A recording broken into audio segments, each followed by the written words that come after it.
व्यालयज्ञसूत्रबिन्दुशेखरं कृपाकरं नारदादियोगिवृन्दवन्दितं दिगम्बरं काशिकापुराधिनाथ कालभैरवं भजे। ॐ भानुकोटिभास्वरं भवाब्धितारकं परं नीलकण्ठमिप्सितार्थदायकं त्रिलोचनं कालकालमम्बुजाक्षमक्षशूलमक्षरं काशिकापुराधिनाथ कालभैरवं भजे। ॐ शूलटङ्कपाशदण्डपाणिमानिकारणं श्यामकायमादिदेवमक्षरं निरामयं भीमविक्रमं प्रभुं विचित्रताण्डवं प्रियं काशिकापुराधिनाथ कालभैरवं भजे। ॐ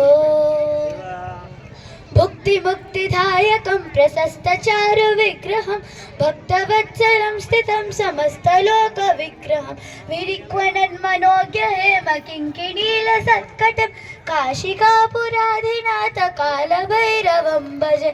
ॐ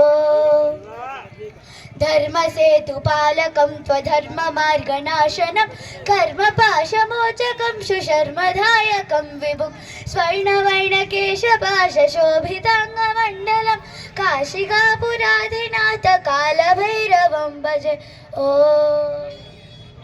रत्नपादुकाप्रभाभिरामपादयुग्मकं नित्यमद्वितीयमिष्टदैवतं निरञ्जनं मृत्युदर्पणाशनं करालदंष्टमोक्षणं काशिकापुराधिनाथ कालभैरवं भजे। ॐ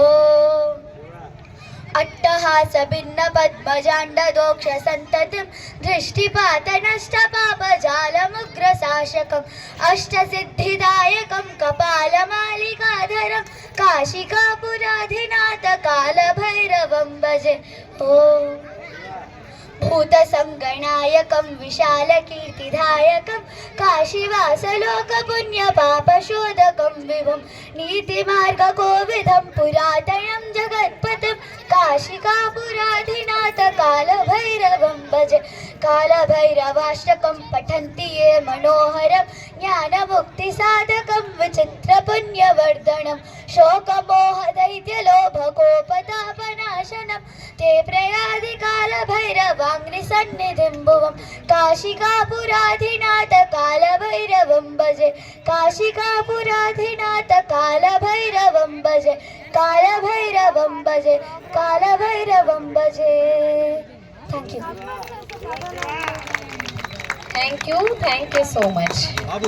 చప్పట్లు చాలా చప్పగా ఉన్నాయి. ఈరోజు ఎలాగో తినలేదు కదా, తీపేంటి